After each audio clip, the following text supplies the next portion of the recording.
Hey everyone, Gill Gross here post-match. Rafael Nadal versus Diego Schwartzman, 2021 Roland Garros quarterfinals. If you're not here for spoilers, click off the video in 3, 2, 1. Rafael Nadal advances to the French Open semifinal where he has never lost, meaning he's never lost at any point beyond the quarterfinal stage. He's reached that hurdle with a 4-set victory over Diego Schwartzman. Final score 6-3, 4-6, 6-4, 6-love. The head-to-head between Nadal and Schwartzman now 11-1. But it's always a little bit more competitive than that number suggests. Schwartzman returns the serve very well. He's got a great backhand return, and he's able to take Nadal's heavy topspin early on the rise on clay, which is always a marvel to me. I'm just amazed at the timing that Schwartzman displays when he does that. So I always feel like they have good duels from the baseline, that this matchup tends to get very physical. They play some long rallies because there's not always a lot of serve dominance. Not always. Always is the key term, because sometimes Nadal does really find that serve dominance when he needs to. But as a result, it is a difficult matchup for Nadal, in my opinion, despite the fact that he doesn't really lose these matches. Such was the case once again in this quarterfinal, with Nadal being challenged, dropping a set, thanks to some good adjustments by Schwartzman. But overall, clutch level raise by Rafa at the end of the third set, untouchable level in the fourth set. And to me, the key was the Nadal forehand, which went from good to bad to great in this match. Good in the first set, fell off in the second set, still looking for it throughout the third. Then it clicked, end of the third set, in the 3-4 game. And I would highlight the most important point of the match was at 3-4, 30-love, Nadal serving.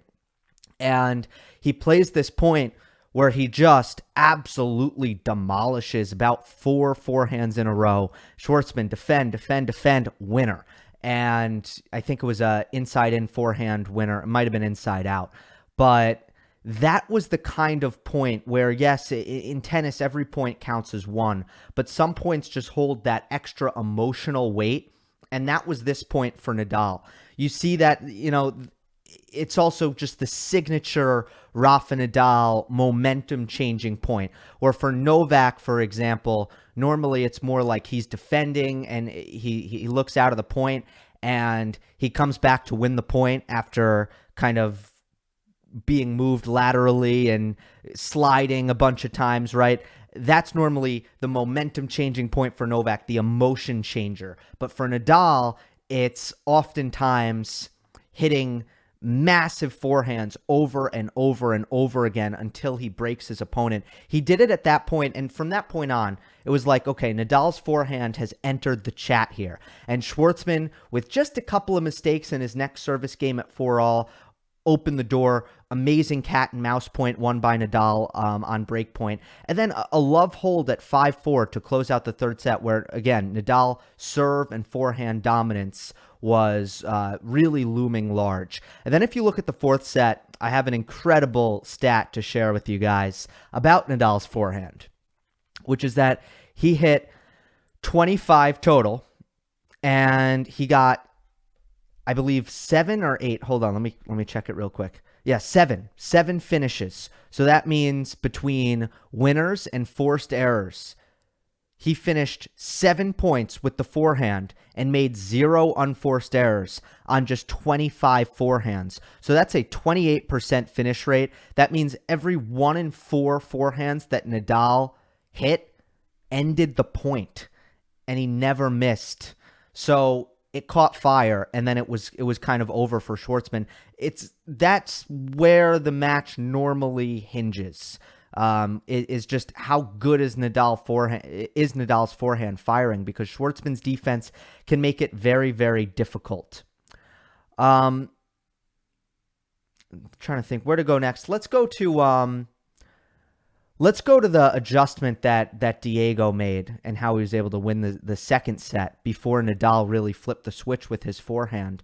In the first set, Schwartzman was really belting the ball. I think he was making it a priority, not to get pushed around, to be very aggressive and assertive, and was hitting very flat from the baseline and very hard. And I think the first 7 games for him were pretty incredible, pretty great. Maybe the first, just the opening 20 minutes of the match, I thought he was making a lot of balls. And the funny thing is, it's like you play amazing against Rafa. What do you get? You're on serve. And that's, he didn't get any payoff from that. But he couldn't maintain the consistency. He made too many unforced errors in the first set. And I think just his offensive game plan was not good enough, and it was never going to be sustainable. I just think he was not playing within himself. The adjustment he made in the second set was, instead of trying to finish the points from the baseline with flat ground strokes, I think that he went for more safety and just took time away, more precision, more safety, and it was all about playing inside the court and then coming to net. Came to net 8 times in the second set. I believe he won 7 of the points. He didn't come to net the entire first set, not even once. That was a really good adjustment by Schwartzman. Let's see what he finished for the match. Net points won. Diego ended up being 10 for 12. So he never quite replicated the success that he had in the second set, but a lot of it had to do with Nadal's balls landing too short, especially his returns landing too short.